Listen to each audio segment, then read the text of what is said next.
Hello friends, మనం వేద సాహిత్యం గురించి కొన్ని విషయాలు తెలుసుకుందాం. ముందుగా ఇక్కడ రీసెంట్గా మనకు ఒక క్వశ్చన్ అడిగారు.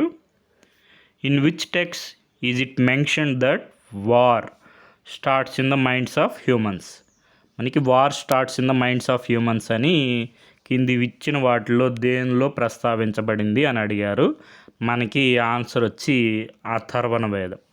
మనకి అథర్వణ వేదంలో war starts in the minds of humans అనేది మెన్షన్ చేయబడిందనమాట. మనకి యుద్ధం అనేది మానవుల యొక్క మనస్సులో ప్రారంభమవుతుంది.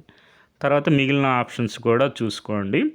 సామవేదం మ్యూజిక్ రిలేటెడ్, ఋగ్వేదం మనకి వేదిక్ రిచువల్స్ రిలేటెడ్ అనమాట. తర్వాత ముండాకోపనిషత్తు అథర్వణ వేదంలోని ఒక ఉపనిషత్తు. దీని నుంచే మనకి భారతదేశం యొక్క నినాదమైనటువంటి సత్యమేవ జయతే అనేది స్వీకరించబడింది. తర్వాత మనకి ఇక్కడ నీట్గా మెన్షన్ చేస్తున్నారు చూడండి. అథర్వణ వేదంలో may there be nobody to create rift between us, war results from the clash of thoughts and conflict of ideas. మనకి యుద్ధం అనేది ఎప్పుడు వస్తుందంటే clash of thoughts and conflict of ideas వల్ల యుద్ధం అనేది వస్తుందన్నమాట. తర్వాత మనకి అథర్వణ వేదంలోనే ఇంకొక మంత్రంలో జ్ఞానం గురించి చెప్పబడింది. మనకి జ్ఞానం అనేది I subdued enemies with the help of my knowledge. మన జ్ఞానం ద్వారా మన శత్రువులను కూడా మనం లొంగ తీసుకోవచ్చు. మనకి జ్ఞానం అనేది మన యొక్క జ్ఞానోదయంకే కాకుండా సమాజ శ్రేయస్సుకు కూడా ఉపయోగపడుతుంది. At the same time it acts as a very effective weapon while confronting enemies. మన యొక్క జ్ఞానం అనేది మన శత్రువులను ఎదిరించేటప్పుడు అత్యంత సమర్థమైన ఆయుధంగా కూడా ఉపయోగపడుతుందన్నమాట. ఇలా యుద్ధానికి సంబంధించి వార్ఫేర్ గురించి అథర్వణ వేదంలో మెన్షన్ చేస్తుంటుంది.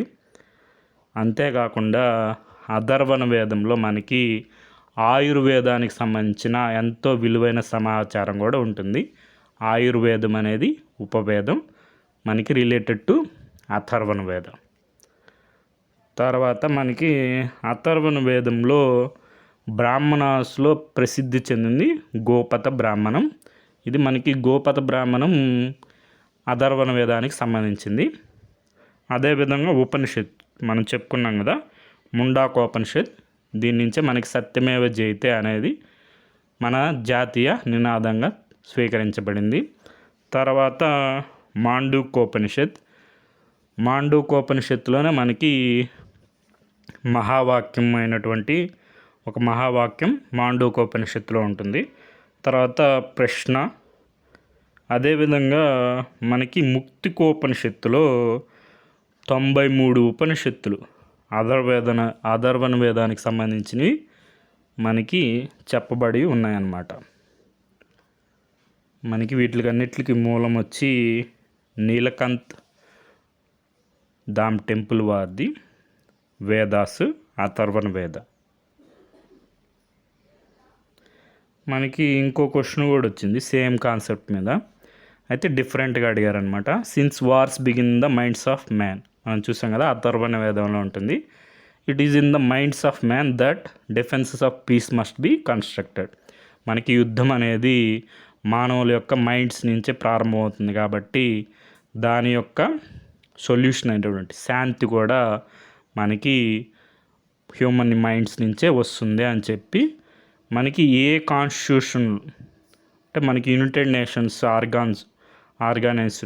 ఆర్గాన్స్ అయినటువంటి ఇక్కడ ఇచ్చిన ఆప్షన్స్ వాటిల్లో దేని యొక్క కాన్స్టిట్యూషన్లో ఇది మెన్షన్ చేస్తుంటుంది అని క్వశ్చన్ అడిగారనమాట.